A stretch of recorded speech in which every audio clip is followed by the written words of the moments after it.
This Film is Lit, the podcast where we finally settle the score on one simple question. Is the book really better than the movie? I'm Brian, and I have a film degree, so I watch the movie, but don't read the book. And I'm Katie. I have an English degree, so I do things the right way and read the book before we watch the movie. So prepare to be wowed by our expertise and charm as we dissect all of your favorite film adaptations and decide if the silver screen or the written word did it better. So turn it up, settle in, and get ready for spoilers, because this film is lit.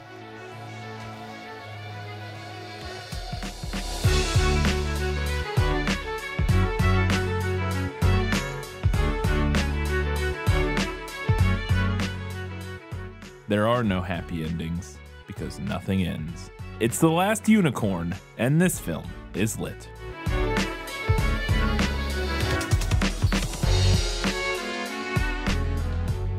Hello and welcome back to This Film is Lit, the podcast where we talk about movies that are based on books.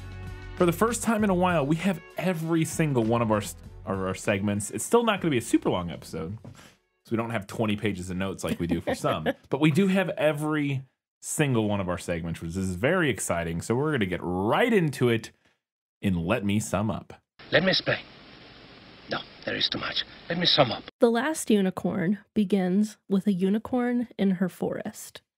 She overhears two hunters talking about how there are no unicorns left in the world, if there ever were any at all. The unicorn wonders if she could actually be the last unicorn in the world and decides to set out on a journey to find out what happened to her brethren. While on the road, she realizes that humans don't recognize her anymore, perceiving her as a white horse instead of a unicorn. She meets a butterfly who tells her that the Red Bull chased all the unicorns down the road long ago.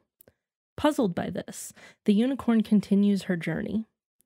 One night as she sleeps, she's captured by Mommy Fortuna, an old witch who runs a sideshow called the Midnight Carnival.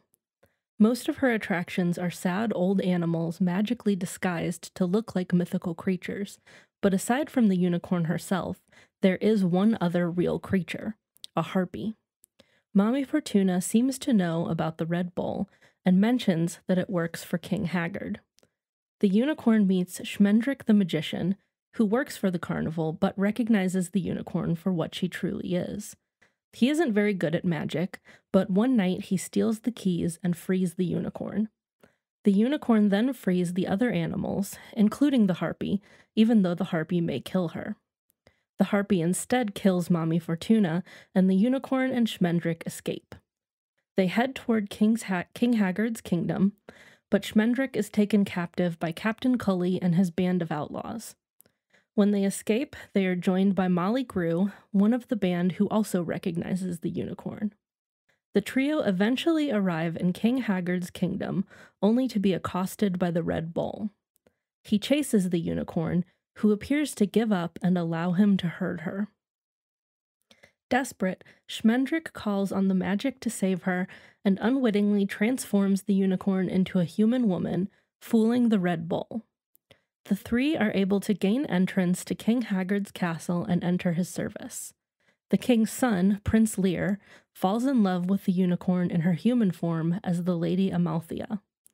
However, as she remains a human, she begins to forget who she truly is and why she's there. King Haggard reveals to her that he commanded the Red Bull to gather up all the unicorns and that he is keeping them trapped in the sea next to his castle. Haggard says that he knows what she is, but at this point, the unicorn has truly forgotten. Molly and Schmendrick discover how to access the Red Bull's lair, and they, Lady Amalthea, and Prince Lear enter through an enchanted clock. Lady Amalthea says that she wants to remain a human and stay with Prince Lear, but he knows that they must finish their quest and set things right. Schmendrick transforms her back into a unicorn, and the Red Bull gives chase once more.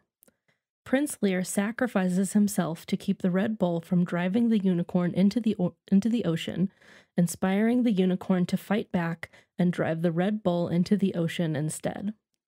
The rest of the unicorns are freed by this action, and King Haggard's castle crumbles, killing him.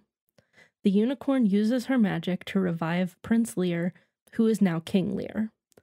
The unicorn says goodbye and leaves to return to her forest, albeit fundamentally changed by her experience. All right, that was just a general summary because the movie and the book are basically very similar pretty structurally. Similar, yeah. There's enough similarities that it works to just do one summary. So with that, we're going to get into our game show segment, which it's been quite a while since we've done, but it's time to play Guess Who? Who are you? No one of consequence. I must know. Get used to disappointment. Okay. Okay, I think this will be a pretty easy one. I don't think you'll struggle with these. Our first one is a tall, thin man with an air of absolute bewilderment. He wore an old black cloak and his eyes were green. Okay, well, nobody immediately jumps out from the film here. The thing that would make the most sense would probably be Smendrick. Isn't there an N in there? Schmendrick. Okay, I in my head I thought it was Smedrick, but it's Smendrick. Yeah. Okay. That would be obviously the thing that I think would make the most sense. In the movie, his cloak I think is like bluish instead of black. Mm-hmm. Probably just to make him appear like a little bit less villainous, maybe. I think his eyes are green. I don't know. I don't remember. The absolute bewilderment look, the air of absolute bewilderment, I think kind of works. I assumed he was younger in the movie. Something about his character made me feel like he was like a fairly, not that I say younger, this just as a tall, thin man. I don't know. I guess he could be whatever age. I'm going to say this is Smendrick, though. It is Schmendrick. Okay. Yeah, like I said, there wasn't really a lot of other options other than like the hunters or something, like some random other characters that, we see for a second or something, but it doesn't really necessarily like correlate. The air of bewilderment was really the only thing that helped me get there. Okay, up next. She had a pale, bony face with fierce, tawny eyes and hair the color of dead grass. Okay, so I'm assuming this is a human that is a woman, obviously. There's like one in the movie that isn't the unicorn. I'm going to assume this isn't the unicorn. The hair the color of dead grass doesn't feel like the description that would be used for the unicorn when Amalthea, when she becomes a human. So I'm going to say that this is Molly Grew. It is Molly Grew. Yeah. 2 for 2. Pretty straightforward. Yeah. Okay, last one. He wore a gray cloak over his mail, but his head was bare. The black lines on his face showed where the fingernails of age had skidded down the hard skin. Okay, well, initially it could kind of be one of two people, but then the last sentence there made it very clear that this would be King Haggard. It is King Haggard. They really did a good job drawing the age lines on his face in the movie. It's definitely that translates pretty directly. So yeah, no, you're right. Those were fairly easy. I think, like I said, the first one was the toughest one, but even then it wasn't really tough. It was just doesn't really match. The other two actually pretty closely match the characters, at least as I would describe them. All right, I have quite a few questions. Let's get into it and discuss them in Was That in the Book? Nicholas Flamel is the only known maker of the Philosopher's Stone. The what? Honestly, don't you two read? So the film opens up, and as we start, the unicorn is frolicking. Well, there's the little part with the hunters, and then the unicorn shows up, frolicking in her meadow, and a butterfly flies up.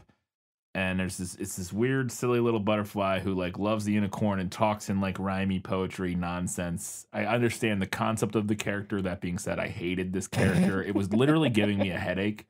Like just listening to it talk, I was like, I don't like this. I'm glad. I was like, if this thing is in the whole movie, I'm gonna be like, if it follows this unicorn around and like says stuff like this the whole time, I'm gonna be very annoyed.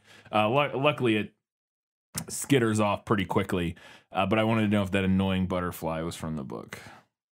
The movie pretty much nails the annoying singing butterfly. I also find the butterfly really annoying. It's annoying in the book, too. It's just, I can imagine reading it would be annoying, assuming it's written similarly to how the lines are. It's just like, oh my God. It's almost like it reminds me a little bit of my annoyance at reading songs in like Tolkien or whatever. But worse because at least those like are beautifully written. Whereas this it's just like I just found it really annoying and awkward to listen to. Yeah, and, it's like frustrating just like little listen to. snippets of random things. And like that's the point. It's supposed to be kind of like whimsical and frustrating and annoying because like it's like this weird, I don't want to say like trickster god, but it's like it's the embodiment of sort of this chaotic like. Yeah, he's a chaotic little guy. Yeah, and that being said, it is still annoying to listen to. So the movie did pretty much nail that. I did have it better in the book though, because I didn't really like the character design, and I wish it had looked more like a butterfly, like a bug, than like a little guy. With butterfly wings. They definitely give him like he looks like a little person. Yeah, kind of like a little fairy or something, but with butterfly wings. So then as we move along, the unicorn decides she needs to go because she hears these hunters talking about how she's the last unicorn. She needs to go on an epic journey, trek mission to see if she is in fact the last unicorn or if she can find any others. And as she's traveling through the world, she's talking about how people that see her don't recognize her as a unicorn. And the way she says it in the film is that, they just see her as like a horse. Because they're like not looking at her correctly, or they don't have like they're not perceptive to what she actually is. And in the movie, she repeatedly says men, and I wasn't sure. And this is almost a lost in adaptation, I guess. I wasn't sure if she specifically meant like when she said men, if she just meant broadly like humans, like like mankind, right? Or if she literally meant men, like men, as opposed to the broader usage of men to describe like humanity. She does mean humans, like mankind, although it is heavily implied in the book that women and girls are more likely to recognize the unicorn for what she truly is. That's kind of what I got in the movie. That's actually kind of, well, and then to be fair, because the only other like woman we see does realize it's a unicorn, so I guess not counting I know she does, both Mommy Fortuna and Molly Grew both recognize the unicorn. Yeah, so I guess it could be either. Like it could be, but you're saying it's like kind of both. Yeah, like it's humans in general, but like women are more likely to actually realize that it's a unicorn. Okay, that makes sense. Again, that's kind of what I gathered from what was trying to be gotten across in the film. Speaking of Mommy Fortuna, does the unicorn is she just the unicorn up until just for clarity of referring to this character, is it just referred to as the unicorn, or did they use Amalthea in before? Like, is that the name of the unicorn, or is that just the name given by? Okay, up until she turns into a human, and then it's only Amalthea because Smendrick says like, "Oh, this is Amalthea." Yeah, because they have to give her a name. Right. Okay. Just making sure that wasn't like actually her name, but like nobody whatever. Okay, that makes sense. So speaking of Mommy Fortuna, like I said, does the unicorn get captured by Mommy Fortuna and thrown into her little scammy sideshow where she shows people mysterious or mystical creatures, but they're all just real creatures that she's kind of like enchanted or bewitched people to see as mystical creatures. Yeah, all of that is very spot on to the book. They come up on her while she's sleeping. Mommy Fortuna uses a spell to make her like sleep more deeply, and they build the cage around her while she's asleep. And then the sideshow like circus thing is very spot on too. Okay. Speaking of the sideshow circus creatures, the only other real creature besides the unicorn in this sideshow is a harpy.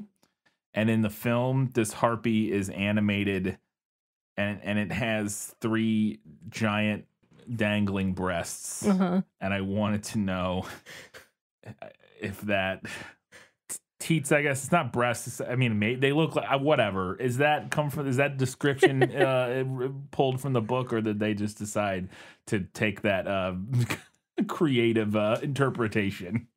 So there is a harpy in the Midnight Carnival, although I don't believe her breasts or teats are specifically mentioned in the book. I think that is more of a nod to like classical mythology. like ancient Greek depictions of harpies with like the head and the breasts of a woman. Right. Yeah, that's kind of what I figured, because that is kind of does fall in more in line with just sort of typical like depictions of harpies.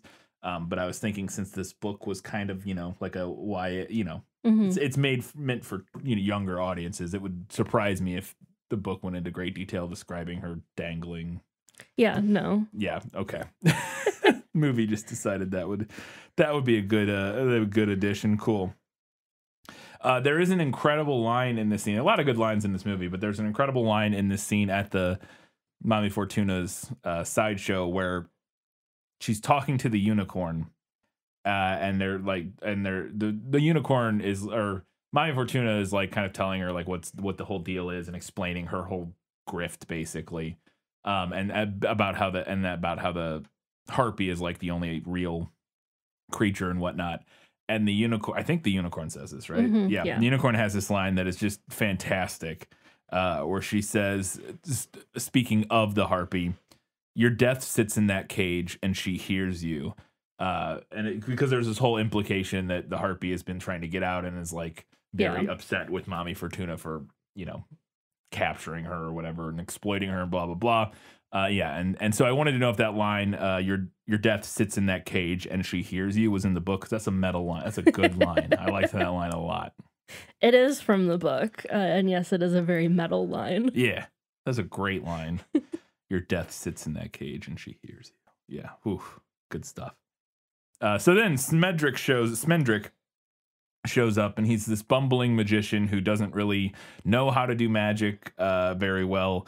But he decides he's going to rescue the unicorn, and in order to do that, he needs to free her from her cage.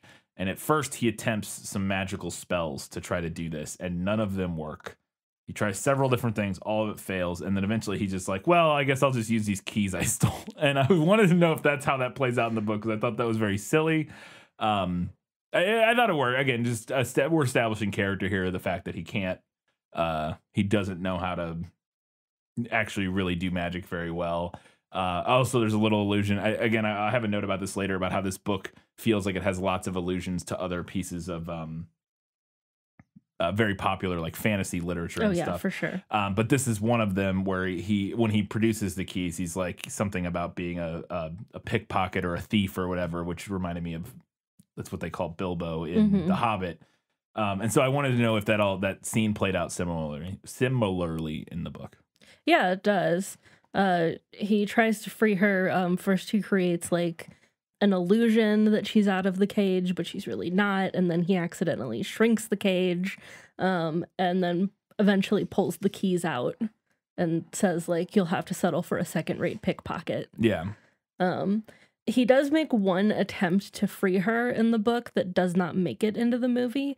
He summons some kind of creature to like break her out of the cage, and then it turns out that he can't control this thing that he summoned. Oh. And the harpy does something that gets rid of it. And then the unicorn is like, good job. Now we owe our lives to the harpy. Very good. Nice work. Fantastic. That's good. So speaking of the harpy, as they're escaping, they start unlocking all the cages. And I don't remember if they unlock it or how the harpy. I think they unlock it. Yeah, the unicorn frees the harpy. Yeah, they, like Smedrick's unlocking some, I think, but the unicorn, or actually maybe it's the unicorn just using her horn to unlock all the cages. Yeah, she does all of it. Yeah, unlocks all the cages, and the harpy gets out and just eats Mommy Fortuna. Just chows down. I wanted to know if that happened in the book. Yes, it does. Although I prefer the additional detail in the book. The movie just kind of cuts away. Yeah. But I will read a short section from the book here. The harpy folded her wings and fell like a star, not at the unicorn, but beyond her, passing so close that a single feather drew blood from the unicorn's shoulder, bright claws reaching for the heart of Mommy Fortuna, who was stretching out her own sharp hands as though to welcome the harpy home. Then the harpy reached her, and she broke like a dead stick and fell. The harpy crouched on her body, hiding it from sight, and the bronze wings turned red.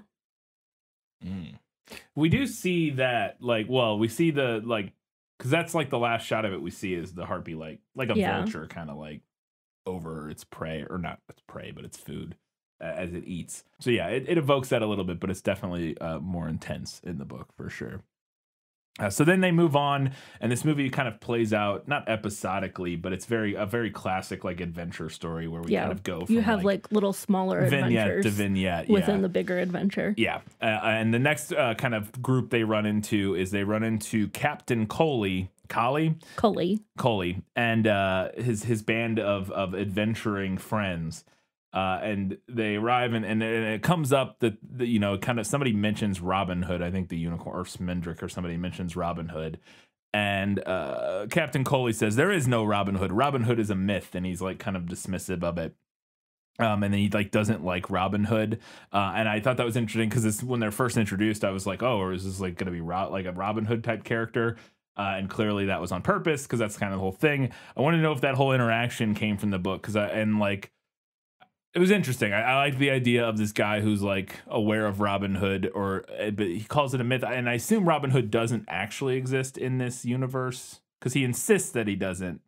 I mean, it's kind of the same thing as in reality. Like it's folklore, but like maybe it was based in reality at one point. Maybe. Yeah. But is Captain Coley and his hatred of Robin Hood, does that come from the book? Yeah, this is from the book. It is way more fleshed out in the book. And I did have this under better in the book before I moved it to answer your question. But there's a lot more kind of like of thematic elements in this scene with Captain Coley and his band of outlaws. And what you get from the book is that he desperately wants to be Robin Hood and the Merry Men. But he and his band are really nothing like those legends. Yeah. But he's trying so hard to like transcend into legend himself. Yeah. That you can kind of get that a little bit in the movie, the way he talks. He's like, oh, Robin Hood's a myth. That doesn't like you can tell it's kind of like a spiteful jealousy or something like that of that idea. It is interesting, and I think it definitely plays into thematically some of the stuff we're going to talk about later, which is like not meeting your heroes, but like sort of the idea of in reality when Smendrick runs across these people and he's like, oh, so I don't remember how Robin Hood comes up initially. I don't remember exactly how somebody, well, in the book, and I think it's similar in the movie. So in the book, Captain Coley makes the minstrel sing a song about their adventures. Yes. And it's like the whole song is not in the book, but it's like a 17 stanza song about like his bravery. You're right. None of which actually happened, we find out. And then somebody's like, no, tell about Robin Hood. Like sing a song about Robin Hood instead. Right. But I think there's an idea there thematically of the reality of expectation of these mythical characters versus what they kind of are in reality, which is like for sure. Captain Coley wishes he could be Robin Hood, and like the idea when our party comes across them, I think they're kind of imagining they're going to be similar to like Robin Hood and the Merry Men or whatever, but they're just not. Yeah. Because it's real and it's not this mythical, magical thing. Does that scene end similarly where they all run off and chase them like follow the ghosts of Robin Hood that Smendrick summons? Smendrick, he conjures like some apparitions of like the characters from Robin Hood, and like almost all of them then like chase them into the woods, and they're like, no, wait, we want to go with you. Interesting. But it is like it's a pretty funny scene in the book. Yeah. There's at one point like, so Captain Coley's talking about like, oh, but you have to hear all the songs, because at one point he becomes convinced that Smendrick is actually like a collector, like somebody who like writes down folklore. And like in books. And he becomes convinced of this, and he's like, well, you have to hear all of our songs so that you can have them for your collection. Right. Because we are Captain Coley and his gang and blah, blah, blah. So he's like trying to will the legend. Yes, he's actively trying to will himself into legend. And then like one of the other guys is like, we actually aren't that merry. Yeah. That's fun, yeah. But they ultimately, one of the things they do before they disappear is they tie Smendrick to a tree. Yeah. And leave him there tied to this tree. because he's a sorcerer or whatever. And then Smendrick casts some sort of spell that turns the tree into a living like tree woman, like an entwife, shall we say? But in the movie, she is very buxom, and Smendrick's face is just squeezed between two very large tree breasts. And boy, it's a thing. And I wanted to know if that thing came from the book. It doesn't. Because some anime, whoever's idea that was, we know their thing now. Yeah, we do. Between that and the harpy. Yep. Yeah, we do. I really could have done without the way the movie depicted the tree falling in love with Schmendrick, because that is from the book. Okay. Like, they tie him to the tree, and it's not implied that he does something magical to make the tree come to life. Yeah, he casts a spell trying to get free. Oh. I think. Okay. But the tree does fall in love with him, but it doesn't like anthropomorphize and grow giant breasts. Okay. Cool. Good. Great. That was woof. It was something. That felt to me like a very of its time. Oh yeah. There's animation like yeah. that. All of that like 80s, 70s, 80s animation, just giant boobs everywhere. That's just what it's just a bunch of horny dudes drawing giant boobs on everything back then. Is all it was. So after they kind of escape, they then run into Molly Grew, who was the wife or girlfriend or partner. She's a partner of Captain Cully. And she decides that she's going to come with them, but she sees the unicorn and realizes it's a unicorn. So she decides to join them on their journey. And there's this very like interesting scene where she kind of breaks down upon seeing this unicorn. And I wanted to know if that scene came from the book. Yeah, it does. So that scene is from the book. It's pretty spot on. The only thing that we're really missing is like some of the like kind of narration, like additional detail. Yeah. That scene, I love that scene. Yeah. It always makes me cry. Yeah. And it never fails to astonish me that scene was written by a man in his early 20s.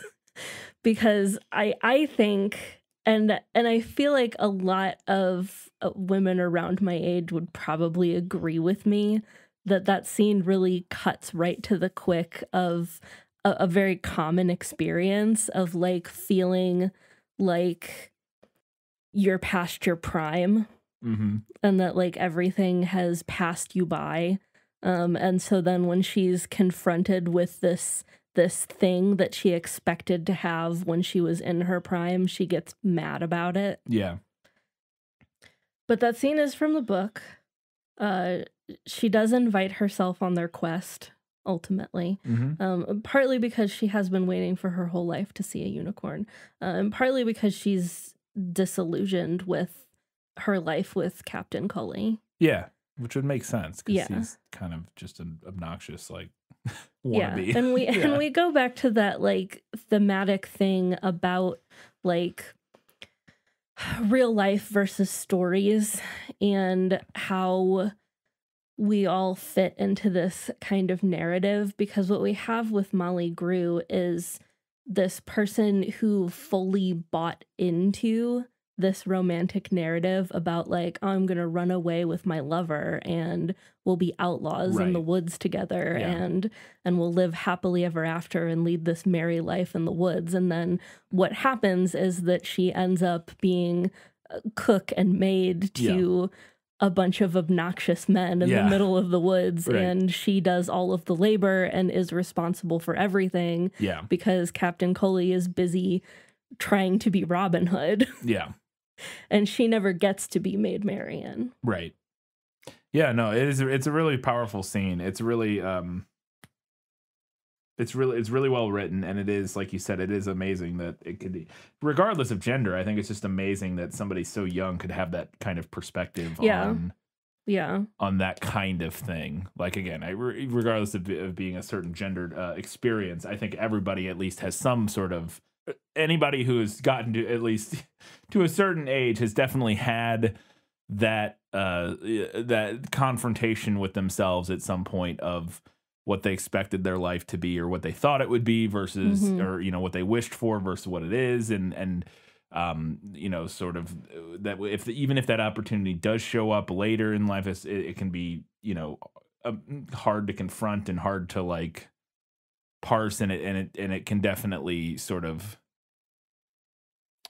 like you said, kind of force you to reevaluate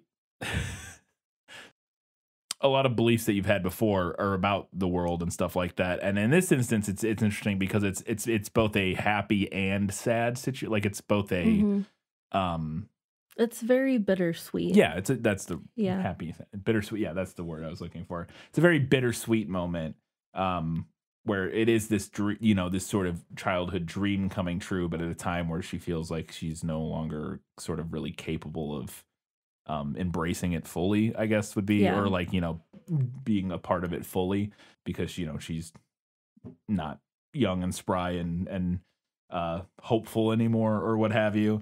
And so, yeah, it's again, for somebody, again, to be able to write a scene like that at like, I didn't realize he was in his early 20s when he wrote this. He was pretty young. That is pretty impressive, because it is not, it's just something that it would be hard to imagine somebody that age would have enough of perspective. I didn't have that perspective in my early 20s. Now I'm in my early 30s, and I'm like, me and my girl Molly Grew, we get it. Yeah, and even then, and you know, and even then, there's people in their 40s, 50s, etc. beyond who are like, well, you have no idea. Yeah, like it's the people our age, and it's, you know, there's truth to that. It's you know, it's a very interesting scene. So then they run into, as they move on their adventure, they're nearing the castle now. They come across, the castle erupts with this giant or somewhere near the castle erupts with this giant, like, red, smoky, magical looking stuff. And then it turns into a giant red bull, which we have heard tell of from several different characters, specifically we heard about it from the butterfly. And also from Mommy Fortuna. Yes. About this Red Bull who chased all the unicorns away and covered up their tracks or whatever. And initially I thought this was going to be like a riddle, not a riddle, but I thought it was going to be like a real thing that somebody was like calling, especially with it sounded like, especially when it was coming from the butterfly in the beginning, because he speaks in like riddly weird like nonsense. I thought it was going to end up being something real. It was going to be like a volcano, and like the Red Bull was like lava or something. But no, it's just like a magic Red Bull. And I wanted to know if this giant evil Red Bull came from the book. I assume it does, because it's pretty terrifying, and it reminded me a lot of a Balrog. Yeah, it is from the book. The Red Bull is one of the primary antagonists. Yeah. I guess you could say King Haggard is probably the primary antagonist. Yeah, so I guess this is kind of a sub-question. Is he not responsible for the bull? So, because that was what I assumed, that he somehow did something to make that bull do what it was doing. This is left a little vague, but the implication is that Haggard somehow has control over the bull. Yeah, that was what I thought. Yeah, and he like commands the bull to herd all of the unicorns into the ocean. Okay.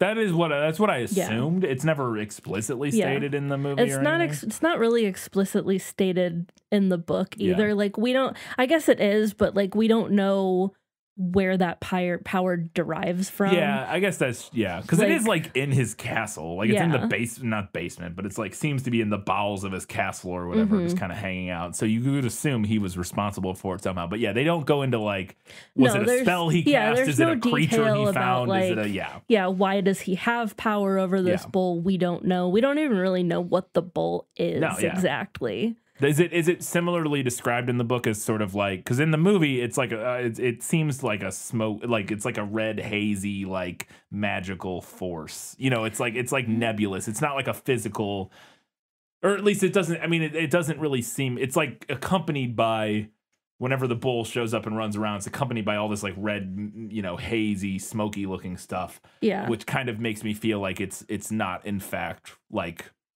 physical necessarily. Right. Let me see.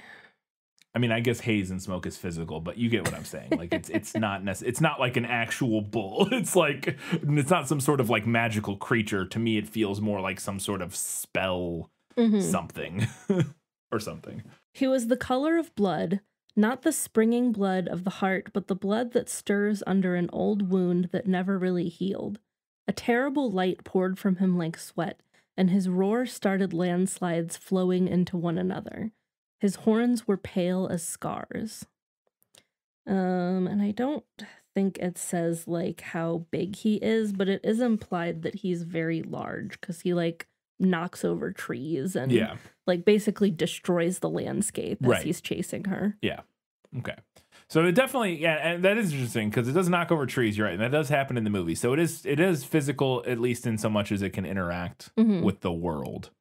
It's not just like passing through. It's not like a ghost necessarily. Because I was almost thinking of it more along the lines of kind of like a ghost or like a spirit or something. Yeah. It's kind of how it looks in the movie. But you're right. It does like physics. So it's like a poltergeist. Except it's a bull. Anyways. A poltergeist. Yeah, a poltergeist. Or a bullrog, if you will.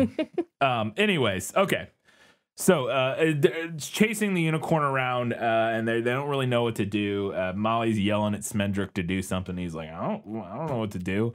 But eventually he does try something, and his one attempt is to just go, magic, do as you will. And the magic channels through him, and it turns the unicorn into a hot lady. Yes. Who looks like Sailor Moon. And I wanted to know if that is what goes down in the book. That is exactly how it happens in the book, right down to what the unicorn looks like in human form. Okay. I will read you her description. At the feet of the Red Bull, there lay a young girl, spilled into a very small heap of light and shadow. She was naked, and her skin was the color of snow by moonlight. Fine tangled hair, white as a waterfall, came down almost to the small of her back. And then later we say, Molly smoothed the strange hair, and Schmendrick noticed on the forehead, above and between the closed eyes, a small raised mark, darker than the rest of the skin. It was neither a scar nor a bruise. It looked like a flower. Oh, okay. So yeah, that is pretty much spot on. Yeah. To what we see in the film. All right. I did think it was interesting afterwards that Molly kept yelling at him, like, why would you turn her? And he's like, I didn't do it on purpose. You heard me say, magic, do what you will. This is the universe. I don't know. I didn't. So then we get into, they then leave. They're able to get away. The bull leaves them because not interested in the person. It was interested in the unicorn. It leaves them and disappears. And they make it to the castle, which is King Haggard's castle. And as they're in there, they kind of meet King Haggard, blah, blah, blah. He's like, you guys can hang out here as long as you want. They also meet Prince Lear, who is his son, who quickly falls in love with Amalfia, which is the name of the unicorn as a human. And then they're kind of exploring the castle, doing whatever, there for a while. And we're introduced in the film to this cat character that I love. That's a peg-legged, one-eyed cat who walks around, and then I didn't realize initially that it could talk. All of a sudden, it starts talking, and it's I love. I think it's Molly Grew, maybe. Yeah, is sitting there talking to it, and she's petting it, and the cat goes purr purr. Yes, do that. That'd be nice. I loved this cat, and I want to know if it was in the book. There is a cat in the book. The movie took some creative liberties with the cat character. I don't care for the movie's version of the cat. Wrong. You're so wrong about this. I think it was too out there for me. It was too much. No. Like that, the accent and the eye patch and really it was the peg leg that sent it over the edge for me. I love the peg leg. It's the best part of the whole thing. It's adorable.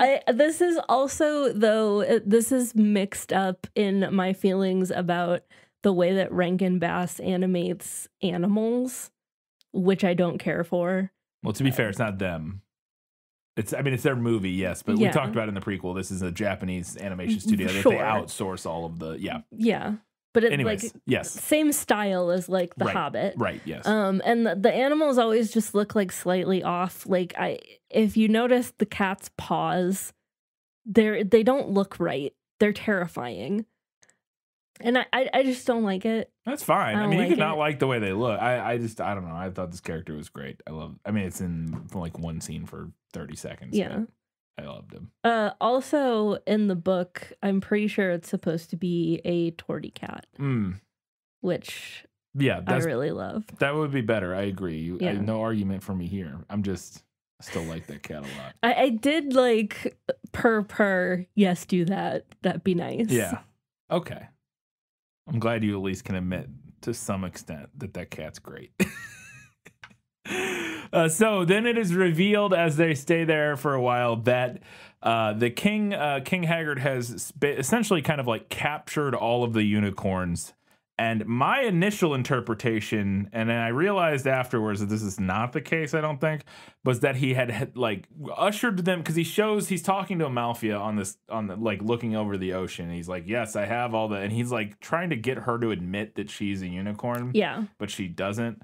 And he's like talking about how he has all the unicorns and they're in the ocean. And he like gestures to the ocean. And we don't really see anything. But when we arrived at the castle, there were these handful of shots of the ocean, and you see narwhals. You see them swimming. 100% you see narwhals swimming. So there was like one shot of it. And so I thought the implication was going to be that he like captured them and like somehow the magic like turned the unicorns into narwhals, and that would at least be like a clever, like it would kind of work or whatever. And now he's keeping them in the ocean for his whatever. But anyways, so couple questions. One, is anything with the narwhal, is that at all true? Again, because then we don't ever see them as narwhals after that. I was like, okay, so I saw narwhals, but I guess that's not what's going on. So that's just one question, if there's anything you can add to that. More importantly, is my specific question is like kind of the crux of the plot here, that King Haggard has essentially captured and kept all of the unicorns for himself because they're the only things that make him happy. So King Haggard does capture all the unicorns, and he keeps them trapped in the sea because they make him happy, even though he's clearly still not happy. Clearly not happy. I never got the vibe that they turned into narwhals in the ocean, but I do kind of like that interpretation. Had they not shown one shot of narwhals earlier, it's earlier in the movie. It's in a montage of other things happening. There is just a shot, and you see narwhal heads popping out of the water swimming, like a handful of them, like more than one. But then the rest of the time, whenever he's talking about, you don't see him. So I was like, oh, okay. I just assumed that shot earlier with the narwhals was like priming us for what was coming. So when he like gestures to the ocean, is like there, and I was like, oh, they turned into narwhals or something. No, it's not the case. Oh, I mean, no, it would appear not. But like I said, I do like that. Yeah. And part of the reason that I like that is because once upon a time, narwhal horns were sold as unicorn horns. Of course, yeah. Like to unsuspecting people getting grifted. Almost assuredly, they're and it's part of the reason the mythos of unicorns exists in the first place, right? Maybe. I would imagine that part of what inspired unicorns to be written about at all was people finding these weird horns. I don't know. Yeah, maybe not. Maybe I have no idea. Also, if I may poke fun at you for just a second. I don't know how it's spelled. Your original spelling of narwhal in these notes sent me into outer space when I opened them up to look at them. I would argue my spelling makes perfect sense. Y'all, he spelled narwhal. It makes perfect sense. GNARWAL.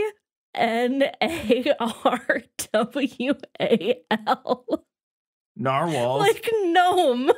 No, like gnarly.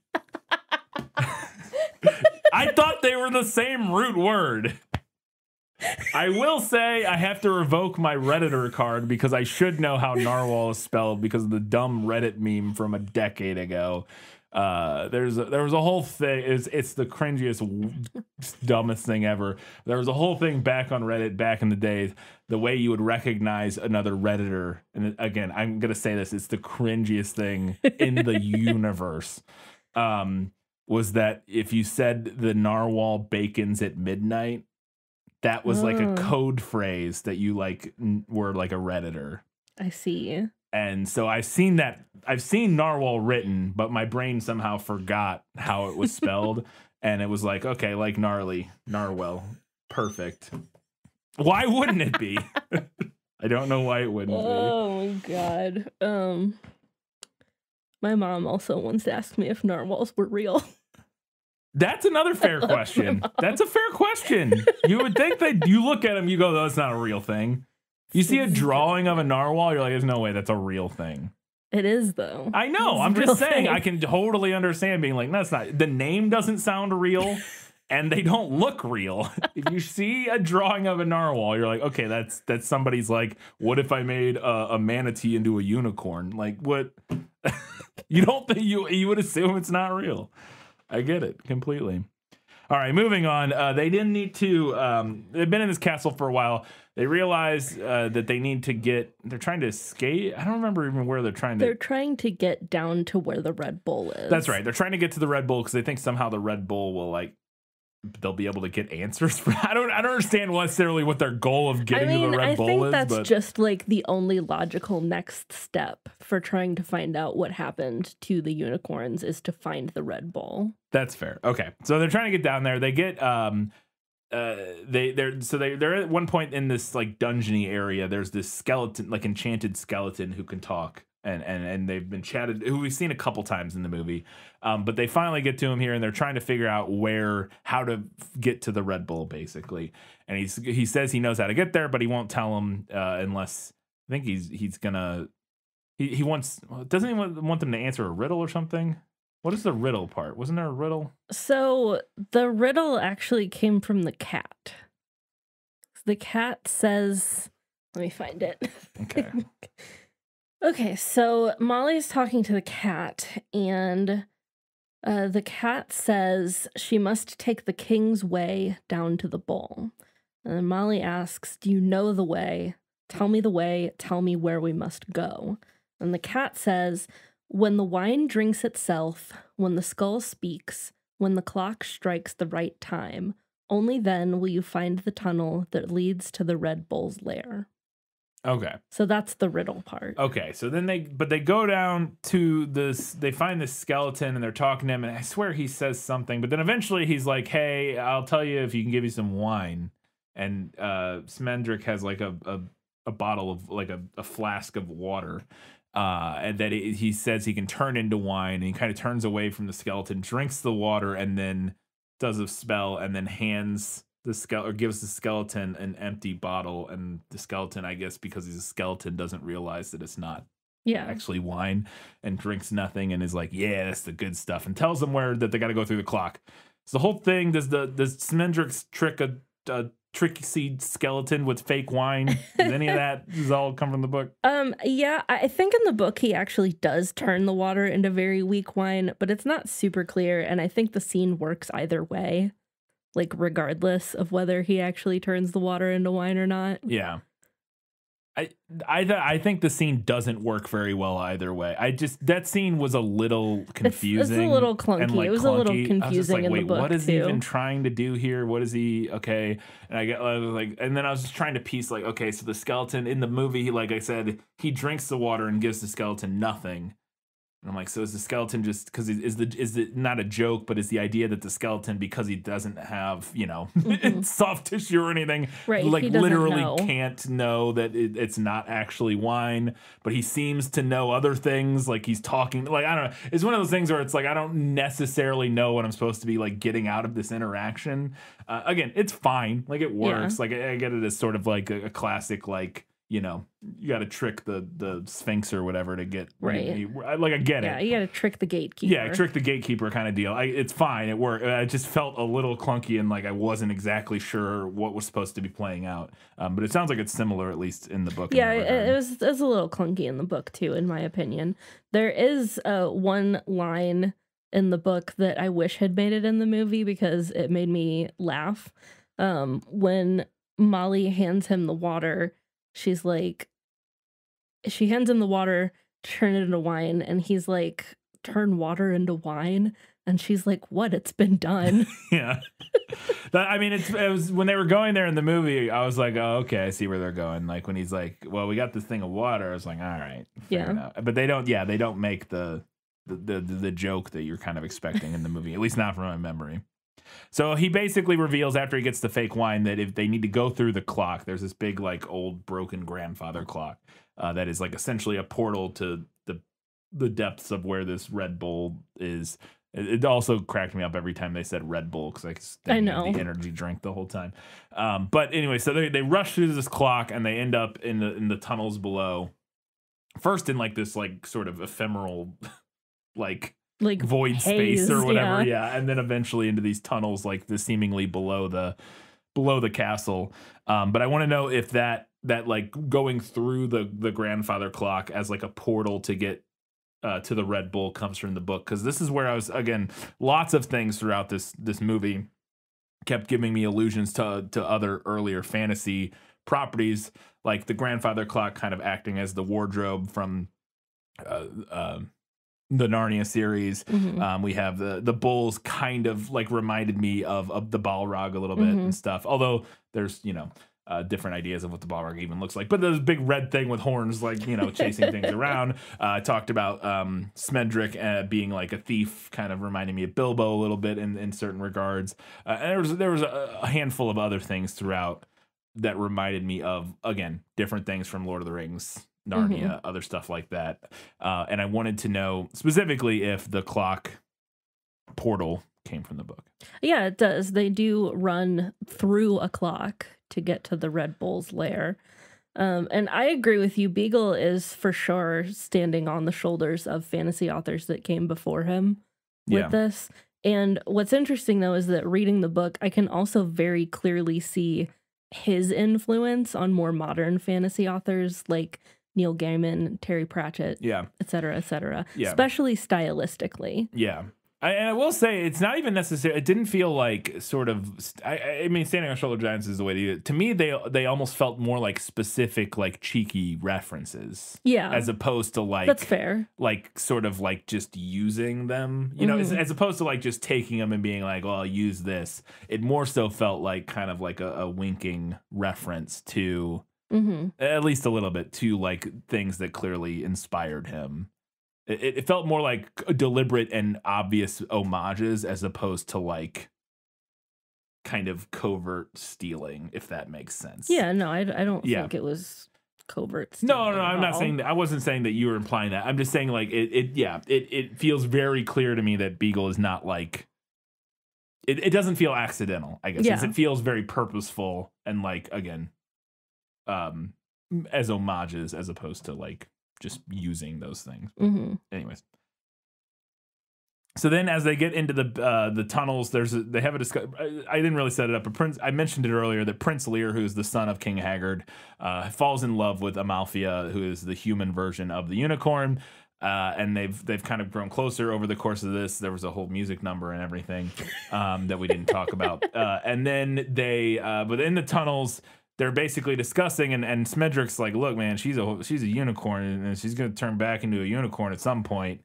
And Prince Lear is like, "I love whom I love," and then Smedrick's like, "But I'm gonna change her back," and he cuts him off, and is like, "I love whom I love," and I was like, "Is this man? This man is really like, I will fornicate with a horse." Shut up. She's not a horse. She's a unicorn. I will fornicate with a unicorn. How rude. Anyways, I want to know if that interaction came from the book, because it made me laugh in the movie. Yeah, it does. Prince Lear is like, "I love whom I love," and Schmendrick says, "Well, that's a really nice sentiment, but," and he's like, "No, I love whom I love." Yeah, I will say, like, it is one of those things that it's funny, easy to make a joke about, like, oh, okay, this guy wants to get with a horse, but it is definitely. There's a nice message behind it, because it is in this weird universe where this horse is a not sentient, but even beyond sentient, is a literal like thinking, what is the sentient, I guess, sapient, whatever the word is, creature that can interact completely on the same intellectual level as humans, if not beyond what humans. Yeah, she's not really an animal. There's not really anything animal other about than her. like physical form. There is an idea there of, that underlies that of love transcending like typical sort of classical or like societally enforced norms. You know what I mean? Like, and again, it does kind of shake out in a little bit of a strange way, because it is like, just when you look at it, it just looks like a horse. But it is, because we talked about this a lot when we reviewed way back on on a bonus episode when we talked about The Shape of Water. Kind of a similar idea of like this, exploring sort of non-traditional relationships through the use of complete like fantasy scenarios, and using that to kind of bridge and approach the idea of like, again, breaking down or breaking away from just sort of traditional male female, this is the acceptable pairing of people or what. Anyways, I don't know. So then after that, Amalthea basically decides that she wants to stay a human because she does also love Prince Lear, and she wants to stay with him, but then ultimately is transformed back into a unicorn so that she can save the day. And I wanted to know if that all played out similarly, because I thought that was an interesting sort of turn of events where she's like, no, I'm going to stay human. I didn't really know where the ending was going to go before it all happened. I wasn't sure, like, okay, is she going to stay human? I don't know if I like that ending. Is she going to... I just want to know how it plays out and what your feelings are of all of that. It does play out the same way. She says she doesn't want to be changed back. She wants to stay with Prince Lear, but ultimately she is changed back to a unicorn, and she does have to face down the Red Bull. Finally, does the prince sacrifice himself to save? He like jumps in. He's like, no, I got to be a hero, and he jumps in front of the bull to save Amalthea, or the unicorn at one point. And the bull hits him, like just kills him essentially. But then the unicorn is able to like resurrect him with her unicorn magic. And I wanted to know if the prince sacrifices himself. He does. And then he does later get resurrected. The entire climax plays out the exact same as it does in the book. Okay, cool. All right. Well, I have a handful more questions in Lost in Adaptation, so let's get into those. Just show me the way to get out of here, and I'll be on my way. Where is it lost? Yes, and I want to get unlost as soon as possible. At the beginning, during the very opening scene with the hunters, they're kind of walking through the forest, riding through the forest, and they mention that they can't hunt here, or there's no point hunting here because there's no animals, because there's a unicorn. And I wasn't sure what that meant and why a unicorn would stop there from being animals to hunt, or what's going on there. Can you explain? So it's not that there are no animals to hunt. It's that because the forest is under the unicorn's protection, it's much harder to find animals to hunt. That makes sense. I feel like that was not what they said. I feel like they very specifically, maybe I'm just misremembering, but I felt like the way it was said implied that there just were no animals other than the unicorn there. And I guess what they were, that again, obviously what you're saying makes sense. Like, yeah, when the unicorn is around, it's essentially like there's some sort of magic of, permeating the forest, and so you can't like find any animals to kill or whatever. But something about the way they said it made me think that there literally were not other animals in that forest because there was a unicorn there, and I thought that was very strange. But that's not the case. So okay, cleared up. Moving way forward towards the end, when they get to the castle, we kind of get like a montage of stuff. And at one point, Prince Lear mentions that he has done all this stuff to impress Amalthea. He's like talking about how he's slayed we see him slay a dragon, but then like he's talked about all these other things he's done, and he has all these medals and all this stuff he's done to try to impress her, and none of it's working. And in the movie, I couldn't tell how long they were supposed to have been there and or how long these events were supposed to have taken place over, because it kind of seems like a handful of days in the movie, but I assumed based on that conversation that it was probably like weeks, if not months. And so I was wondering if the book clarifies that. The book does clarify that, astonishingly. They're there all winter. Okay. Plus at least a little bit of autumn. Okay, so months, like Yeah. handful of months for sure. Okay, that makes sense. Yeah, and that's kind of, again, the movie, I think the movie does fine because it does imply that. Like, Yeah, again, we get like a passage of time montage. a little bit. Yeah, I don't Kind of. think the montage does a good job of that. I think that conversation does a good job of that. The montage could have been over the course of a week. That's like fair, yeah. At least from my memory of what we see in the film, most of it could have been over the course of like a week. But him describing all these events he's done, yeah, it's like, okay, well, that had to have been much longer than just like a week or something, unless he's literally nonstop, hunting dragons like 24 hours a day for. But yeah, no, that makes sense. Okay, and then my last question for this segment is that the song I mentioned earlier, the sort of love story song, or is this the love story song? No, I think it's her wistful song. yes. For the love song, we get this song where Amalthea sings about being a woman. She's like, now that I'm a woman, blah, blah, blah, explains all this stuff. And I was like, okay, well, this song feels like it's very clearly trying to sell the idea that this is all an allegory for like growing up or becoming a woman, kind of like finding your place in the world. Are these the themes that you felt like the book was presenting? Because the movie, I think, does an okay job of it, but it really like mostly tries to hammer it in this one song, I feel like. The song is a little on the nose. Yeah. So The Last Unicorn explores a few themes, but I think most people would agree with me that the main theme is loss of innocence. And I think you could interpret that as moving from childhood to adulthood, but I think what the book is going for is a little bit broader. More about the idea that once you've experienced something, you're fundamentally changed and you can't go back to being who you were before that experience. Which often comes coupled with moving from childhood to adulthood, but you can also experience that at different points in your life. Absolutely. So the unicorn is immortal and quite old, but because of what she is, she has not experienced life the way that humans do. By the end of the story, she's experienced fear, mortality, love and heartbreak, and regret. Yeah. She can go back to her forest, but she can never go back to being who she was before she left the forest. Yeah. That version of her is simply gone. Yeah, which she outright says basically at the end of the film.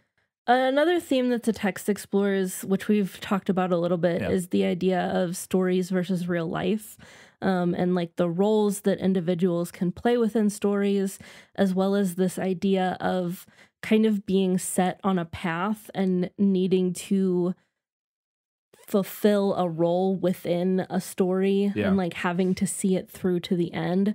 So you mentioned Prince Lear and Lady Amalthea like kind of end up not necessarily wanting to fulfill their roles in the story. Specifically, I was talking about her more so than him, but yes, I was talking about her like not wanting to go back to being a unicorn and wanting to stay human to be with him. But in order to set things right, they have to.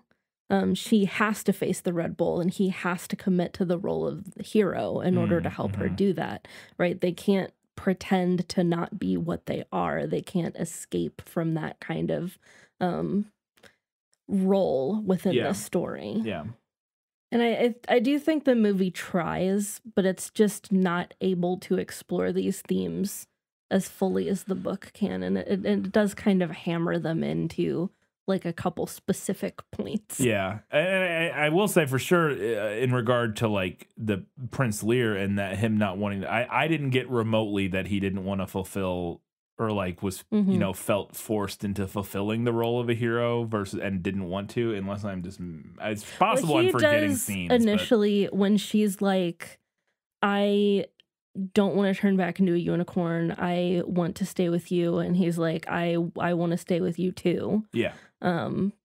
But he realizes much more quickly than she does that they can't get out of these like roles that they're in. Right. Yeah, I felt like the movie did. I'm just saying I don't think the movie did a good job of that for him, at least. Like, again, I didn't get the vibe that he, I don't know, like at the end when he's like, oh, I need to be a hero. I just felt like his quote unquote character arc or whatever, his character journey felt, I didn't feel like I understood why he needs to make this decision at the end. I'm like, what? Mostly erased from the movie. Yeah, I guess that was my confusion. Because he has more, like, while they're at the castle, there's more with him, like, learning about what it actually means to be a hero.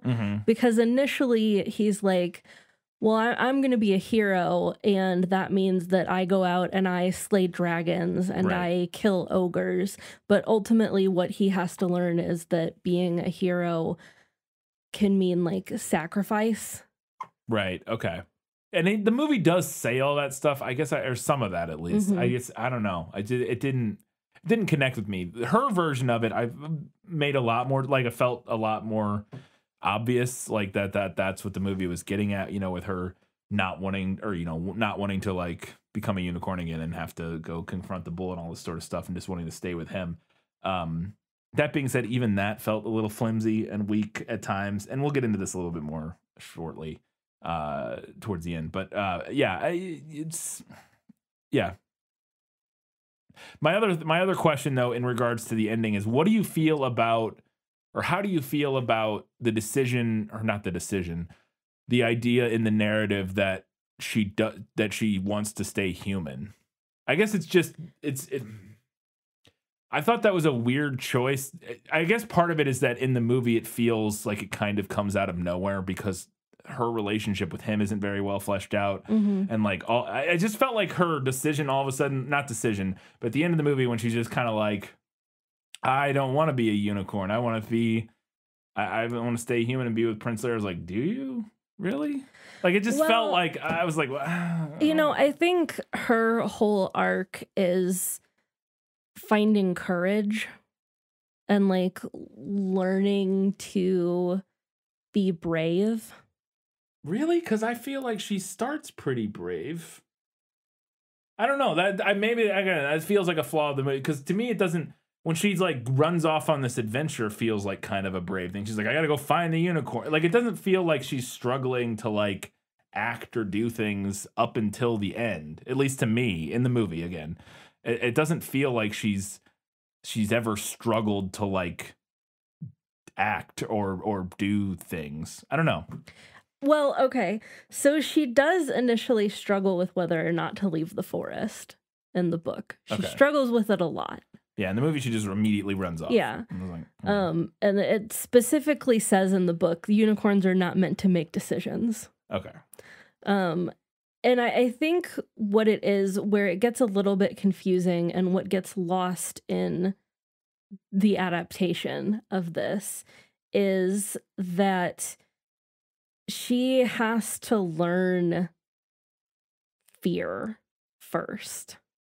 So she goes through this whole journey and she learns what fear is and she learns what mortality is. And then coming out on the other end of that, she has to not relearn, because she wasn't necessarily cowardly or brave initially. She just was. Okay, that makes sense. Yeah, I agree with that. I think maybe then the movie's failing is the middle part of the... Because, yeah, I can definitely see interpreting the beginning more of like as like a naivete or something, as like she runs off without really thinking through it or whatever, to just go find the other unicorns or see if they're out there. And then, you know, kind of learning and growing and becoming for being forced to act and like be the hero at the end and be brave or whatever. But I feel like, I guess, to me, I guess maybe it feels like the movie was lacking in developing the middle part of that journey. Where she like either has a realization about the... I just never I never like interpreted her character as to be fair, once she becomes human, she kind of just doesn't have character to me. Like she in the movie, she's kind of just like an empty vessel. It feels like she doesn't say anything. She is, because she forgets who she truly is. So she does become kind of this blank slate in a sense. Okay, I'm forgetting that she forgot. Yeah. The longer that she's human, the more she forgets. That. Okay. They do say that. I think part of the problem is, or at least on my, is that this movie, I think, is, we'll talk about this in a minute, but I think there's so much crammed into 90 minutes that there's little details like that. And so it's so truncated and it moves so quickly that there's some little details where it's like one line is meant to like sort of explore an entire aspect of like what is happening with the character in like literally one line. And I think that's part of my struggle with sort of understanding or like seeing the like sort of character journeys that the movie was trying to portray. It's because so much of the like heavy lifting of those character arcs and stuff are done in like literally just like seconds worth of dialogue, like here and there. And I think that might be why I'm struggling with because again, once she becomes, I do, now that you say it, I do remember the line or somebody mentioning that she forgets, the longer she's human, the more she'll forget that she's a unicorn. But there's just, it feels like there's a lot of details crammed in so quickly that I lost track of like what is even going on necessarily. I think it definitely would have, I would have benefited from a second viewing for sure, in that regard, because it just feels, and it's the note I have later, and might as well say it now. The thing that was just the most obvious to me in this whole thing is that I could see all the pieces of the story, and I felt like it was being like speed read to me, like by like the Micro Machines guy or something. Like I was like, I can see all of the pieces of this story and what works about it. I see how this would all be fantastic, but man, it's just truncated in a way that I don't know if it works. It's still very fun. I still enjoyed the movie overall, but it just, so much of the like the journey and the character growth and the progression of everything just felt so truncated and clunky in the film that I had a hard time even grasping at times certain things, like what I was supposed to be getting out of watching it, other than like a fun fantasy adventure, which it still is. So it does work at least on that surface level, but there's just so much again. But like I said, as I was watching, I could see that there was more under the surface, and it was, yeah. All right, let's find out what Katie thought was better in the book. You like to read? Oh, yes. I love to read. What do you like to read? Everything. So I mentioned that the Midnight Carnival was pretty dang close to what we get in the book. There's a couple elements missing that I think are interesting. One is that one of the creatures is a spider, and it's just like a normal spider. But Mommy Fortuna has disguised her as Arachne, from Greek mythology, was turned into a spider. But the interesting thing with that is that the spider, unlike the other animals, has bought in and like believes it. Oh, that's interesting. Another element that was missing from the Midnight Carnival was Ellie, which is kind of a character that Mommy Fortuna plays as like part of the sideshow, like as one of the attractions. The most terrifying creature of all, old age. Just named Ellie. Just like an old woman. She's an old woman, but she uses her magic to create this like air of like this very deep like terror. And it's one of the first things that introduces the unicorn to this concept of like existential dread. Okay. Also, while we're at the Midnight Carnival, the movie kind of alludes to this, but the unicorn is unable to touch the iron bars of the cage, which is a big part of the reason that she can't get herself out, because she literally can't touch them, which is a reference to like Celtic folklore and like the idea of fae and like iron, and you can't touch iron. That goes back even further. Well, maybe not further. I mean, I guess that wouldn't be further back, but famously in the Bible, iron chariots are like the only thing that can defeat god. There's the one specific passage where some army has God on their side, Yahweh specifically, and they're only defeated they're defeated because the enemy has chariots of iron, and there's some implication that I don't remember what book it's from. I don't remember at all. There's some, but the implication is that somehow iron is also like God, literal like Christian God is also like iron is a weakness of the Christian God. Yeah. God is Fae, confirmed? I mean, it's all comes from the same mythology, so yeah. Yeah, it all intertwines. Another little detail that I like, the first outlaw that we meet, the one who grabs Schmendrick, his name is Jack Jingley, and he's called Jack Jingley because he wears this like makeshift homemade chainmail that's made out of like any little bits of metal things that he could find, like all strung together into the shape of a shirt. Interesting, because in the movie that guy just has bells. Yeah. On a a sash, like he just has like a not a hauberk, but he has like a belt around his chest that just has jingle bells on it. Yeah. No, he has like his own homemade recycled chainmail in the book. As moving forward, one thing that the movie completely left out that I really wish it hadn't was the town of Hagsgate. So in the book, before they get to King Haggard's castle, they have to go through the town that is right by the castle, and the town is called Hagsgate. Mm-hmm. And there's some really biting social commentary through Hagsgate.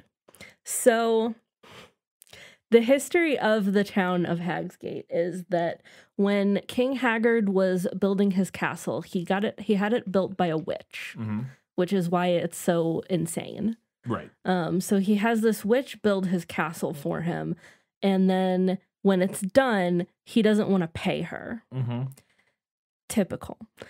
So the witch goes to Hagsgate and like appeals to the citizens and says, "Hey, will you guys petition your king to pay me for the work that I did?" And they're like, we're good. We don't really want to get involved. This is not really like our fight. Mm-hmm. So then the witch curses the town of Hagsgate. Was it called Hagsgate prior to her cursing it, or? No, I think it's Haggard, Hagsgate. Oh, okay. Yeah. Not hag like a witch. Okay. I think. That makes sense. There's no indication that it was ever called anything else. Okay. But the curse, I think, is really interesting because she curses them that they will be an extremely prosperous town for as long as King Haggard rules. But as soon as his rule is over, they're going to be trash heap, basically. Right. So they spend all of this time living in fear of the day that King Haggard's rule is ended. And there's also a prophecy that King Haggard will be brought down by one from Hagsgate's town. So they go on this like whole crusade, like they never welcome people in, they don't let strangers move there, and they don't have children. Because everyone in the town has already agreed, well, none of us is going to go do it. Right. So if we don't have any children, but at one point there was a baby abandoned outside, and they all just like leave this baby outside, and then in the morning it's gone. Guess who the baby was? Schmendrick? Prince Lear. Come on now. Dang it. No, not Schmendrick. So they end up kind of like being their own undoing, right? Because nobody would take in this baby, nobody would take care of it. Prince Lear ends up being the one to. That makes sense, yeah. Because I forgot there is that one. There's like, again, my issue. There's like one line where the king is like, "Oh, he's not my son." Yeah. Blah blah blah. And there's like an allusion to the fact that he found him or whatever. But I forgot about that because again, it's one line about a million detail. Yeah. Anyways. Yeah. And then later on, after King Haggard's death, they all come back through Hagsgate, which is now in ruins because of the curse. And I forget who. I think either Prince Lear or Schmendrick asks them about like the Red Bull and the unicorns, and they're like, "Oh yeah, we did know that the Red Bull was doing that. We saw him doing that." And they're like, "And you didn't say anything or like try to stop it?" And they're like, "Well, wasn't really our business." Yeah. So there's a lot of commentary there on like cowardice and aligning yourself with evil through inaction. Yeah, absolutely. And that kind of idea of like, screw you, I got mine. Yeah. And we remember that he's writing this post World War II, right, as well. Yeah. So. Yeah, which definitely, yeah. So we talked about how Schmendrick turns the unicorn into a human girl, and that action is foreshadowed earlier in the story. He tells her a story about another wizard who was his mentor that turned a unicorn into a man in order to save it from hunters, which I think is interesting. Also, speaking of Schmendrick, his entire backstory is missing from this movie. Yeah. He is actually very old. He's like functionally immortal. Okay. Like, classic wizard. Yeah. You know, well, he's not supposed to be. Oh, okay. So he was such a bad wizard that his aforementioned mentor was like, the guy that's King Haggard's. No, that was just another wizard who knew him. Okay, they just knew him. That's yeah. Right. He wasn't. Okay. No, but his mentor is like, you're not going to age until you figure this out. Oh, okay. So through him helping the unicorn and like managing to turn her back into a unicorn, like lifts that curse, and he's able to like move forward as a true wizard and like continue with his life. Yeah, definitely. Again, this ties back into the themes we were talking about of like, well, it's funny. What's the term for that? Arrested development. Mm-hmm. You know, and ties back into the same thing. You know, similar ideas with the unicorn and like growing up in the loss of innocence, and kind of like a counter flip to that as being stuck in your youth because of an inability to move past sort of your, youthful pursuits or whatever and stuff like that. So. Yeah. It's briefly mentioned in the movie that King Haggard only keeps 4 men-at-arms. Yeah, it's like castle. It's his council or whatever. Yeah. And we don't ever see them or meet them in the movie. We do interact with them in the book, and Molly makes friends with all of them. And they're all like these really old men who only work there because they're too old to find work anywhere else. But they're all like super sweet and nice. Mm-hmm. And then at the end of the story, they magically turn young again. Oh, well, that's nice. Yeah. My last note here for Better in the Book. Does Molly start a polycule? With these young, handsome men-at-arms. Damn, I wish. No, she rides off with Schmendrick at the end, similar to what we see in the movie. They like ride off together. Yeah. But at the very end, so they're riding off, and Lear has gone back to his kingdom. And then Molly and Schmendrick come upon a damsel in distress. And she's like, classic damsel stuff. She's like, my evil uncle murdered my father and is trying to force me into marriage to him. And Schmendrick is like, do I have a guy for you? And sends her after Lear. Amazing. Fantastic. All right, let's find out what Katie thought was better in the movie. My life has taught me one lesson, Hugo, and not the one I thought it would. Happy endings only happen in the movies.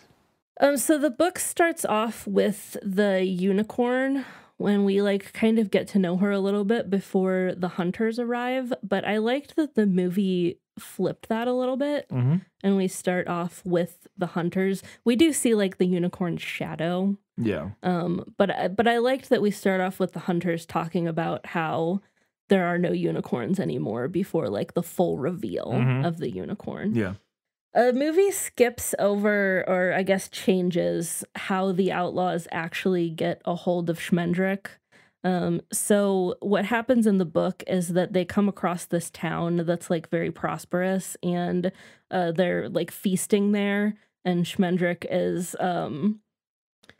like doing tricks for them and stuff. And then these outlaws show up, and the outlaws are paying tribute to like the government in the town to like leave them alone. And they end up like taking Schmendrick as a captive at that time. It's I guess thematically relevant as far as like some of our understanding of the outlaws go, but it's kind of an unnecessary scene overall. So I did not mind that change. Another scene that the movie skipped is this brief little like intercut scene where we see Prince, who was later revealed to have been Prince Lear, but that's not super important, and a princess fulfilling an old custom before they can get married, where the princess tries to call a unicorn to her. So we're kind of adding to like the world building overall, but again, in the grand scheme of things, I get why it was cut. Like those two scenes that I just mentioned, if you're going to cut things, those ones probably make the most sense to cut. Yeah. I was really glad that the movie skipped out on Schmendrick telling Amalthea that she shouldn't be upset because at least she's a hot girl. Upset about what? About being turned into a human. Turned into a human. Oh, okay. He's like, well, you have a really nice shape, though. Like, okay, guy. Okay. Good. And I really liked the joke in the movie where Schmendrick says that King Haggard was making him juggle teacups all night. And he's like, teacups with tea in them. Yeah. Yeah, it was fun. All right, let's find out what the movie nailed. As I expected, practically perfect in every way. The movie gets the design of the unicorn right, which I love. It's a proper medieval unicorn right there. It's got cloven hooves. It's got a lion's tail. That's a unicorn. And a really long horn. Yes, and a really long horn. That's way longer of a horn than I normally would expect to see. Well, and it's pretty common now to just depict unicorns as like a horse with a horn, basically. But there are other differences between horses and unicorns, right? Strictly speaking. The scene right after she sets out on her journey where there's a farmer that thinks she's a mare and she gets like super offended by it. Yep. When she first meets Schmendrick and he introduces himself as Schmendrick the Magician, he has a little line that I love. He says, "You won't have heard of me." Yeah, he is very self-deprecating. Yeah. I love the line when they're escaping from the carnival and Schmendrick is like, "Run, you need to run." And she's like, "You must never run from anything immortal. It attracts their attention." That's good advice. Yeah, I love that. Yep. And then later, right after that, when he asks to come with her, and she's like, "Well, you could have asked for something else as like your reward for helping me escape. But I guess I couldn't grant what your true wish is," which we don't know what his true wish is yet. And he's like, "That's all right. Don't worry about it." And she says, "I'm not." Yeah. Oh, it's good. Everything about like King Haggard and the castle and all that, I think the movie nailed. It's just described as like this awful, dark, dank, cold place. Yeah. I love Prince Lear's line when King Haggard dismisses his old wizard, yeah. And Prince Lear's like, "I'll write you a reference." Yeah, I chuckled at that. That was a good one. Everything with Lear complaining to Molly that Amalthea isn't impressed by him slaying dragons and ogres. Typical hero stuff, but it doesn't do anything for her. The cat has one line that we haven't talked about yet that I love. And he says, "No cat anywhere ever gave anyone a straight answer." This is true. Which is very cat. Very, very true. Lear does try writing poems for Amalthea. That's a little fleshed out a little more in the book. We see some of his poetry in the book, and it's pretty awful. Yeah. But then they do bond over her having a nightmare, and then they sing together. I feel like the movie emphasizes the romance between them in a more like obvious surface level way. Yeah. Like I don't think we ever see them kiss in the book. Okay. And we do see them kiss in the movie. I don't think we do. Yeah. We talked about Amalthea forgetting who she is. That is from the book.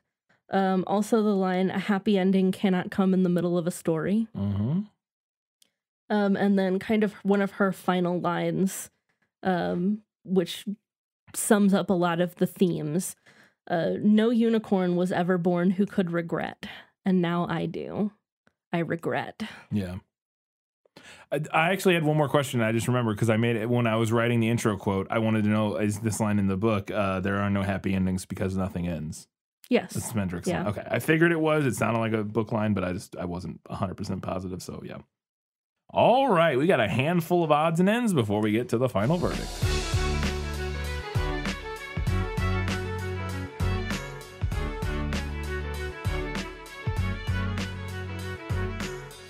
I really dig the opening sequence, the opening credits sequence in this movie where we're kind of going in and out of like a medieval tapestry with like the unicorns and all the other slightly off animals that you see in medieval tapestries. Yes, yeah, for Because they didn't know how to draw animals. Yeah, absolutely. Speaking of the art style, this is where I have my note about kind of the overall look of this movie. And while it's maybe not as like well defined as Disney stuff, I think there's like a depth and a whimsy to the style of the film that is really interesting. Like it has a ton of personality. Yeah. It's very character filled style. Yes, like in a way that some of Disney stuff lacks. But it's interesting because the thing that I think it was almost like this weird mixture. If they should have combined these two studios and they could make incredible stuff, because what I thought this movie did really well was create atmosphere and stuff in the world and like create these really cool looking like visual like landscapes, and like it all has a very distinct style and feels really cool and interesting, and like the creepy stuff's really creepy, and I don't know, there's something about it that just feels really interesting. But this movie's weakest part or weakest element of the animation, in my opinion, is the characters, and really specifically, the characters' like facial animations and portrayal of emotions and stuff like that is really lacking. Whereas Disney is like, that's their bread and butter, is like making, animating character faces that are immediately like completely engrossing and feel like you can identify every single moment to moment, every single emotion that character is experiencing. Yeah. They're very expressive faces on their characters, all the way back for a long time. Whereas this, they're just not as emotionally resonant. The characters in this, like, I feel like a lot of times there's an instance that really like stuck out to me as like a good example of this was, when the unicorn is being chased by the bull in that first big interaction before he turns her into a human, Smendrick and Molly are just standing there, and they're supposed to be, I think, like upset, scared, panicking, whatever. And there's like no emotion on there. Like they're just standing there.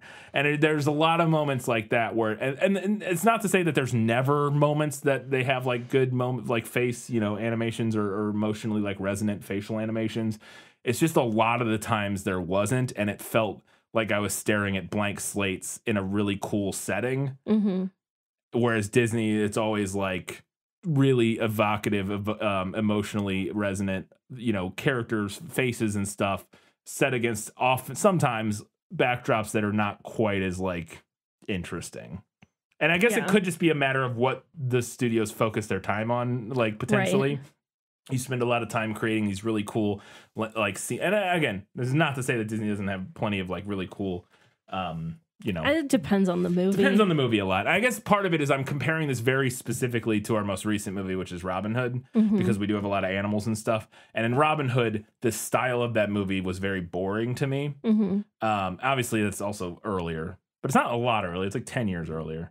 The style of that was very boring to me, but the characters are very expressive. Whereas this one, the style is very interesting and cool, but the characters are like kind of like stone-faced, like meh, nothing. Yeah. Well, to me, the difference in like the background work between something like this and like your typical Disney movie is that I think Disney movies tend to be very clean. Yeah. Like it's all very like kind of perfect. Yes. And that very plays into what I'm curated saying. looking. Yeah. Whereas something like The Last Unicorn, stuff that comes out of like other animation houses, it feels a little bit like grittier. Yeah, feels messier and and again, I think that's what I mentioned early on in this topic or this point was that like there's personality in the backgrounds of this movie. Yeah, it feels like less curated and less styled. But more stylistic. Yes. Less styled, but more styled. Yeah. No, I agree completely. Yeah. And yeah, like I said, I think the biggest thing was just so many times I couldn't, if I didn't hear, and I actually think this might have, because another note I had is that I actually thought the performances in this were kind of bad, other than Mia Farrow. I thought Mia Farrow was really good. I thought Christopher Lee was really good. I thought Jeff Bridges was terrible as Prince Lear, and I thought Smendrick was like good, really good sometimes, and really bad other times. And I think part of that is that Smendrick and Lear are doing like very specific performances, and I feel like when you don't have the visual cue of what their character is trying to express. Yeah. The audio, the vocal performance, it feels mismatched. Oh, for sure. And it feels really weird. Yeah. And I think that was part of the reason that I had a problem with them. And it's funny, you know, it doesn't surprise me that Mia Farrow's character I thought worked better in that regard because she's mostly a unicorn. So I'm not looking for quite the same like depth of human expression emotion. On the like when we're listening to her talk. That being said, I still think in general, if you weren't even looking, if you were listening to this as like a radio play or like, you know, like an audio book, I just think there's so many times where Jeff Bridges and Alan Arkin's characters, I just their lines felt really flat and devoid of like the context of the scene they were in a way that felt, some of that's on purpose with Smendrick for sure, because he's kind of like a dry, like sarcastic, but like, I don't know. There was a lot of times where I was like, that's a terrible delivery. Whereas I thought Mia Farrow's like every delivery I thought was great. Like it was super good and compelling. Same for Christopher Lee. I thought all of his stuff was really good. But yeah, I had really mixed bag on the vocal performances. And I do think that ties into the lack of expression on the characters. I think amplifies. No, yeah, for sure. It definitely doesn't help. Yeah. I mentioned this animation style. I have such mixed feelings about. Because it is so like full of character and personality, but also like the way that they do animals, they're just slightly off in a way that is very unsettling to me, and that works fine when it's like a fantasy animal, but when it's just like a normal animal, I don't want to be like unsettled and put off by like a normal cat, or like I don't know. It's interesting. I don't know if you noticed any of the animals as she's leaving the forest, and they all look weird. Yeah, they do look weird.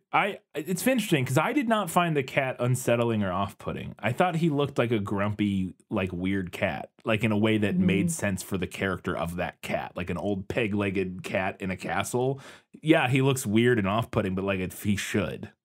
Like, I guess. But I don't, I do agree that there's definitely a distinct style that doesn't bother me. I kind of like it, but I could see it's definitely like a subjective taste thing with how the animals and stuff look. I just feel like the off-puttingness of, and I think this goes for their human characters too, honestly. Yeah. Like the human characters are also kind of off-putting and unsettling. And I think that works really well for a lot of them, but that there are other times when they shouldn't look off-putting and unsettling. Yeah. And that makes me feel like it's not a purposeful thing, and it's just like a feature of this animation style. Yeah. That everything makes me slightly uncomfortable. Yeah. Yeah, I mean, definitely, for sure. Yeah. But I feel the same way about the animated Hobbit. Yeah. Which I really need you to watch so that you can understand all of my thoughts and feelings about it. We'll definitely watch it. I may have seen parts of it when I was younger, but I have not seen the whole thing, and I don't remember any of it. So yeah, for sure. The music in this movie is such an interesting time capsule, kind of similar to Robin Hood a little bit, because it's that thing where they're doing like, it's not like this typical like Broadway like musical. Right, it's kind of, it's almost like poppy. It's like poppy for the time period. Yeah. And I found out, well, we talked about that the guy who did the music for this was a friend of Jeff Bridges, who was like a pop songwriter. Like he wrote like a bunch of like very famous, but he wrote all the music in this, and I didn't realize, because I didn't see this when I was doing all the prequel notes. They just said like who wrote the music. It didn't say who performed it. It's performed by the band America, which is a band I'm very familiar with, because I think my dad plays quite a few America songs. It was right in his wheelhouse of like that folk rock from the the 60s and 70s. But they're known for, most people would probably know them for either Sister Golden Hair or A Horse with No Name. Most famously, I think A Horse with No Name is like their biggest. That's the one that I know. Yeah. You've heard Sister Golden Hair, even if you don't recognize the name. I'm pretty positive. But yeah, it is interesting because the music is all very similar in that regard. I didn't love it as much as I was hoping I would, because I'd heard really great things about the score, and it was like it was huge in Germany and stuff, but I also had just heard other people talk about how the score is really good. And it's not bad. Like, it's fine. But it just didn't hit me like I was hoping it kind of would. I was just like, it's all right. I was like, it's fine. Speaking of, to go back to the animated Hobbit, this will mean nothing to you. But when Prince Lear kills the dragon, that dragon is like almost the exact same model as Smaug. That's interesting. When you said that. It's smaller. Yeah. It's not exactly the same, but it's like a pale imitation of how they did Smaug. It's very funny because to me it looked very much like a classic like Chinese or Japanese dragon. I mean specifically more like the face. And like the head. Oh, okay. Because I was wondering if that's what Smaug looked like. No, he is more of like a European style dragon. Okay, because this is definitely like that type of dragon. Because he reminded me of the dragon from Mulan. Mushu. A little bit. Like it's that type of like body type of dragon or whatever. That's almost like serpent-like kind of. Which I thought was interesting. But yeah, there's a line where Smendrick mentions, or somebody mentions, that I believe it's the old magician who worked for King. I think this is who says this. Yeah. Yeah. I think it's about the old magician who was working for King Haggard when they showed up. Somebody says he is known in his trade as the magician's magician. I think Smendrick says that about him. Maybe I can't remember. I don't remember. But I thought that was really interesting because that's a thing I've heard magicians say about other, like real life in the real world, like stage magicians, card magicians, like that kind of illusionist, what have you. That specific phrase, a magician's magician, is a thing I've heard used to describe quite a few, or a handful of very specific magicians in real life. And I thought it was interesting hearing that in this movie. I didn't know if that was like, I don't know. I just thought it was very, because I've heard people, I'm a big fan of magic. I've watched lots of specials and read and listened to podcasts and all kinds of stuff about the history of magic and all sorts of stuff. I just think it's super fascinating. And I have heard people talking at numerous times, or lots of different times, about, again, different magicians throughout history, of them being like, not necessarily the most popular magician or whatever, but like they're the magician that other magicians are like, love and think is like the coolest or the best or whatever, or like respect to the most.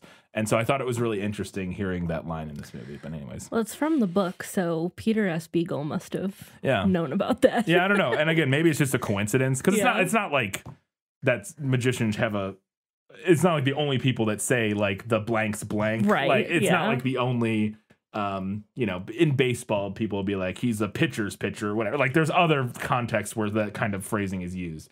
I just thought it was interesting specifically in this context, because I've heard that very specific thing said about, again, a handful of like real life magicians. Anyways, I think my last note that I had, we mentioned it, but I did really love the look of Hagrid's castle in general, like his throne room. I also thought his and Lear's armor was really cool. It's kind of like far weird. More interesting than some of the other like character designs. Yeah. Yeah, it actually reminded me kind of like when you were talking about the jingly guy or whatever. Yeah, their armor almost had like a patchwork kind of look to it that I thought was interesting. But anyways, that was my last note. So before we wrap up, we want to remind you can do us a giant favor by heading over to patreon.com/thisfilmislit. Support us there for a few bucks a month. Get access to bonus content at $5 up a month and other stuff like that, including at the $15 and up level, you get access to priority recommendation, which I believe this one was. No. No? This was just one that I wanted to do. Oh, okay. I thought your mom requested this. No. Oh, wow. Why did I could have swore I saw some, I could have swore I read somewhere that your mom requested this, but never mind. Anyways, if you can support us for $15 a month, you can request something and we'll put it as high on our list as we can get it feasibly with our schedule, which we are scheduled out pretty far, but we have holes here and there that we try to plug stuff in. So you can also do us a giant favor by heading over to Facebook, Twitter, Instagram, Goodreads, any of those social media platforms. Give us a like, a follow, whatever. Interact. We'd love to hear your thoughts about The Last Unicorn or anything else we're talking about. And we will always interact with that during our prequel episodes. You can also do us a huge favor, head over to iTunes, Stitcher, any of the platforms where you can rate and review us. Give us a 5-star rating, drop a review. It helps get us out to more ears and more listeners. We'd appreciate all of that. Katie, it's time for the final verdict. Now, are you ready for your sentence? Sentence? But there must be a verdict first. Sentence first, verdict afterward. The Last Unicorn, the film, is a fun movie that features unique, personality-filled animation and a time capsule of a soundtrack. All things considered, it is a fairly faithful adaptation.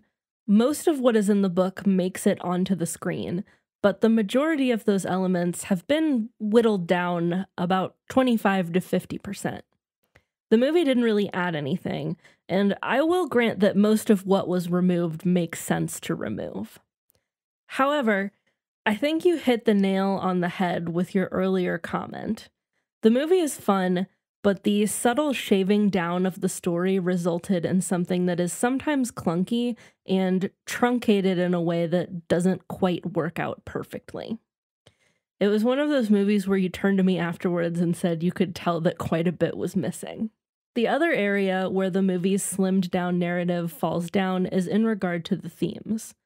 The book is incredibly careful and deliberate in its exploration of its themes, especially loss of innocence, the nature of the roles we play and how events unfold, and how there is a light of hope even in the darkest, most decrepit old castles. The movie tries, but it is simply unable to fully do those themes justice. And it is for those reasons that I'm going to give this one to the book, as well as highly recommend that you all read it. I actually very much. It's a pretty short book. I really do. I want to read it. I'm going to read it here in the coming couple weeks or whatever, because it is one of those things. And you said it again, but as I was watching, I was like, man, I can see it all there. Yeah, I can see it there. It's just not. It's not all hitting together. It's not coming together perfectly. The book is really, really good. Yeah, I was like, I can see all the pieces there, and it's all stuff I would like. It's not like it feels diminishing to call it like a greatest hits of like good fantasy bits, but like there's a bit of like a lot of different fantasy elements from stories that I really like, and I can see that it was all there. But again, it's just like they like edited the crap out of it to get it to fit into 90 minutes, and it's just like a little bit disappointing because of that. But yeah, I'm definitely gonna read it. So Katie, what's next? Up next, we are doing our genre spin once again, and we will be talking about The Devil Wears Prada. Yeah, definitely a pivot from where we were.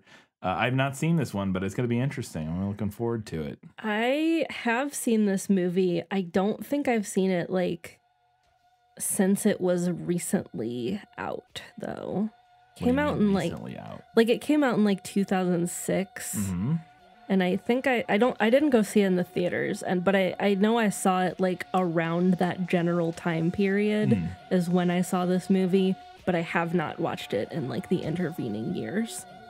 So it's been a while, Yeah. I guess is my point. Okay. Yeah, that makes sense. But yeah, The Devil Wears Prada will be I also did not know it was a book, to be honest. Yeah. I had no idea. That will be our next movie in 2 weeks' time. In 1 week's time, we'll hear all of your thoughts on The Last Unicorn, and we'll preview The Devil Wears Prada and probably learn about something. Until that time, guys, gals, I'm Binary Pals. Everybody else, Keep reading books watching movies, and keep being awesome.